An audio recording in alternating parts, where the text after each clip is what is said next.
What's going on, guys? We hit 100 subscribers. Still can't believe that. Um, I literally posted on Twitter. I was like, "Yay, we got 99 subscribers! Thank you guys so much." And half an hour later, boom, 100 subscribers. And the thing about that is, I thought that it's gonna be one of those annoying times where it's gonna sit at 99 subscribers for a good week and not do anything, because that's how things work like that. Anyways, I promised a while back that I was going to do a 100 subscriber Q&A.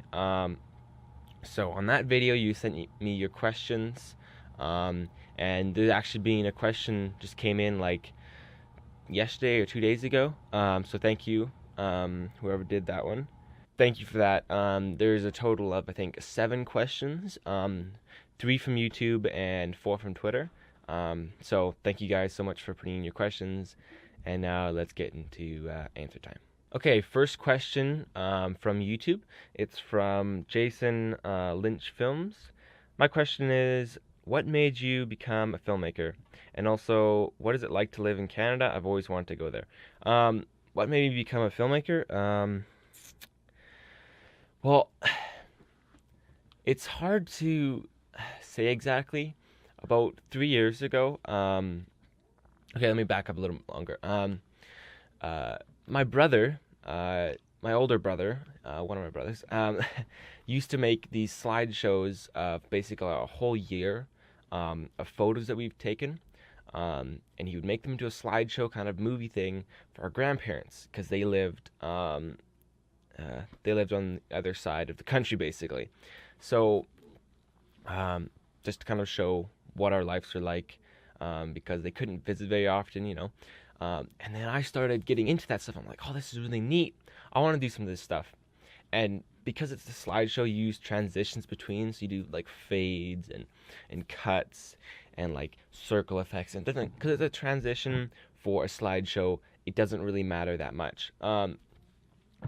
So there's a certain point where I was using Windows Movie Maker, because that was the only thing that we had. We weren't going to buy anything. We didn't even know that existed. I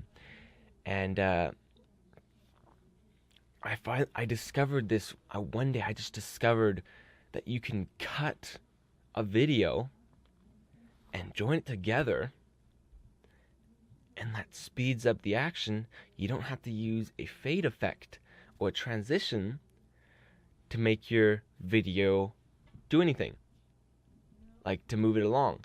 And I was so excited. And it seems like it's such like a elementary type of thing that I cut my video to the next part.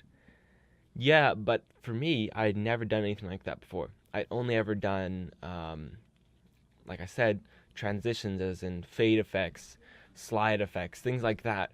So this was like magical to me. And then for a little while then, I'd been interested in films. I had no idea what filmmaking was. We had just got internet at that point. Our family, we used to live out in the country for a while, and for 10 years, and we only got internet for the last, like, I don't know, 3-4 years of us living there. And that's the only internet we've ever had. Well, we have internet here, of course, but and then I started watching these videos on filmmaking, and I watched Film Riot, I watched The Frugal Filmmaker, I watched DSLR Guide, I watched so many YouTubers that now today I'm still looking up to. I still watch every single time they upload a video. Like, and Indie Mogul, I used to watch them all the time before they shut down. They're reopened again, but and that was just, I guess that's the beginning of how filmmaking started for me, was just an interest in making movies. And I thought it was just the coolest thing in the world was making movies. And if I could, honestly, I would go back to then. If I could have the enthusiasm for making movies that I did then, I would be making movies like 24/7. The thing that's kind of stopping me and holding me back is the fact that I'm not just going to go film a film to get experience for a film. I want to progress, as in every film I make, the next film will be better. And that's the thing, is I'm tired of uploading terrible videos. And that's kind of why I've not been uploading in a while, because I'm just like, this idea is good, but I can't make it a good video, so I'm just going to forget about it, which is a terrible idea. I just need to go out there and film. But, you know, new video coming out soonish on a good pair of studio headphones.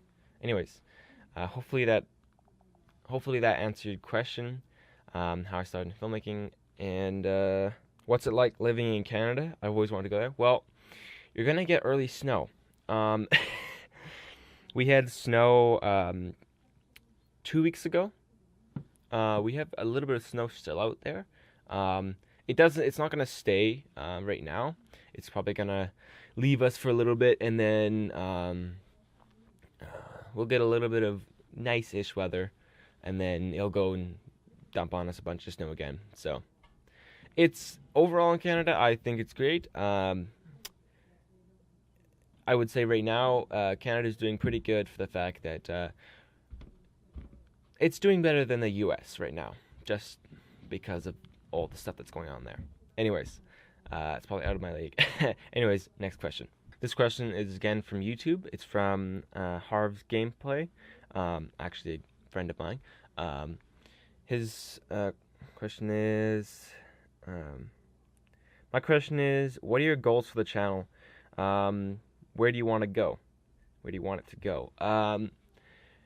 It would be great to have it become something that's like something that will be able to support me, but the way that I am, I very highly doubt that. I may create high quality videos, this and that, but I kind of doubt that it's going to become big enough that it's going to be a living. You never know. This has proven me wrong once already by getting me up to 100 subscribers. I thought I was going to stay at 20 forever. So you never know. I could just jump up to bigger amount of subscribers in no time. I don't know. That's all up to the viewers and me making videos that are actually decent. So yeah, I don't really know where I want to go with the channel. Right now, it's just a way for me to continue making films and videos, to grow my experience, and to kind of act as a kind of like a reference for if anyone wants work from me, because if anyone wants me to work for them, I can kind of say, hey, this is the videos on my YouTube channel, go check it out. You know, I do as high quality as I can. So yeah, I don't really have a goal for where this is going. I would love it to go to where it can support myself, but there's no guarantee. Next question. His or her question is, what's your favorite brand of maple syrup? Well, this is actually kind of interesting. A lot of common misconception is, well, first of all, Aunt Jemima's is not maple syrup. It's corn syrup and sugar with maple flavoring. It's not actual maple syrup. Well, I can't speak. Maple syrup is actually pure, first of all. It's the real deal stuff, which is the only stuff I ever eat.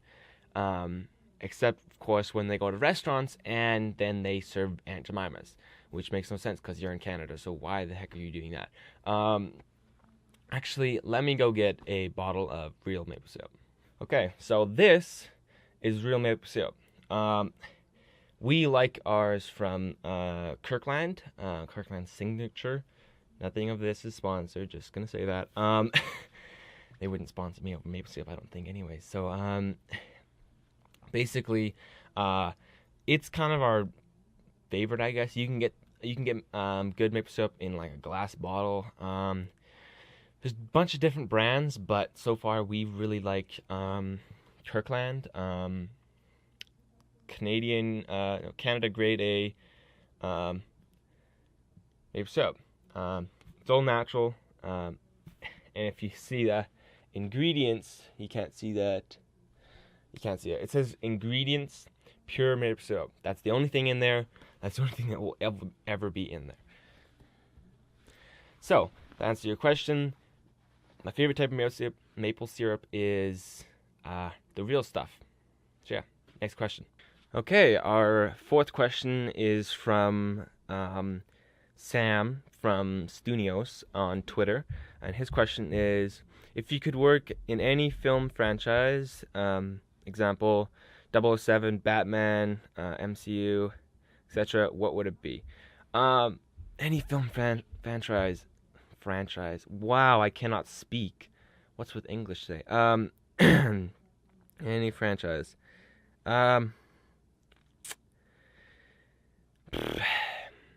Batman has a very dark theme to it, which is a very like, I notice older movies, they're pretty well done. They're fairly cinematic. 007's really good too. So I guess if I had to, I don't really want to work in a huge production. I'd prefer to stay smaller. If I had to, I would go with Batman. So yeah, next question. Fifth question from Sam again.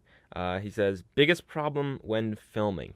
I think biggest problem when filming is myself, really. Me screwing up, as in like thought goes to my head, so it just makes me not concentrate as hard on the video. So then I start saying words wrong, like you heard with franchise, and I started saying it weird.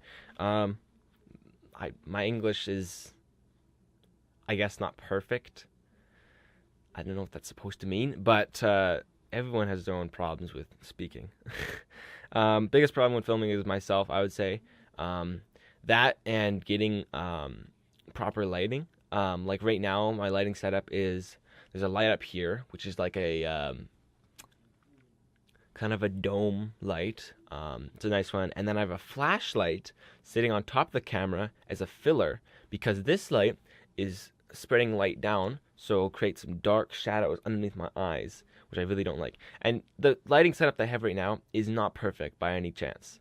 I still don't like it because the light on the camera is still too bright for me. It should be dimmer. But it fills in most of those shadows underneath the eye. There's still a bit here, but it's better than what it looked like before. So yeah, lighting, I guess, is the second thing. Anyways, next question. Okay, sixth question from Spooked Haley on Twitter. How do you think advertisements for mainstream films could be improved? Example, Civil War, Apocalypse, advertisements for them. I don't really know. I feel it's really hard to tell. They are professionals in what they're doing. Not saying they're going to make the right decisions that they're supposed to make. The best ones for the company. I don't know if they're going to do that. But for me, I'm not that experienced, so I wouldn't be able to say what's the best for them. But I would definitely say that I think for a lot of their stuff, trailers are like such a big part of any of their movies. And I feel like they could do better on the trailers. Like, honestly. As much as it's great to show all the action in the trailer, if you're showing all the action in the trailer, you're taking away from the movie. If that's completely all the action, or like 90% of the action from the movie's going to be really boring, because you're just seeing those action scenes over again. So I really think that for some of us who are a little more picky with their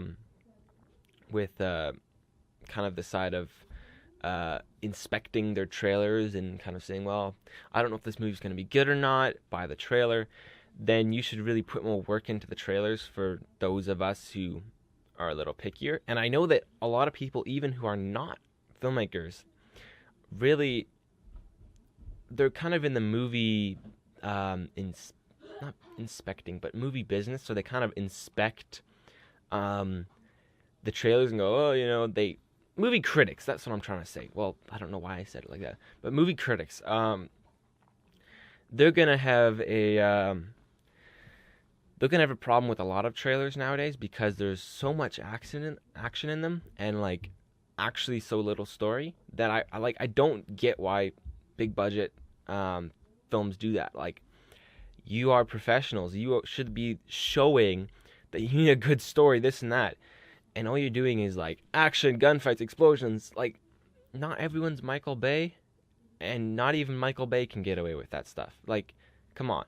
Transformers, that's one thing. You kind of like, next Transformers, it's a good series. Let's move on. You don't really care, in my opinion. Anyways, hopefully that answered your question, and on to the next question. Okay, final question from Spook Taylor, same person as last time. How do you think Justice League will do, seeing as Ben Affleck is now executive producer? I don't really know. I don't watch. I've only seen like 2 Justice League movies. I'm assuming it's gonna go decently well. Ben Affleck, I'm pretty sure, is a decent executive director. I think that there's a good chance that the series will get a little better. I'm not really one that should be talking about this because I don't really know much about the series, or about any of the comic book series, anything. I don't know much about it. But I hope that he'll improve the series. I don't really know. I don't really have much input on that. So yeah. I think that's all the questions that I've collected. So yeah, thank you for sending me your questions, and thank you again for 100 subscribers. It's really appreciated a lot. Again, I don't know where this is going. Maybe it'll someday become something that will support me, but for myself, I kind of highly doubt that. But anyways, thank you all for watching. Thank you for being patient with me and not clicking the unsubscribe button because I haven't uploaded in a while. But thank you all for hanging out, and I'll catch you guys in the next video. See ya. Over and out.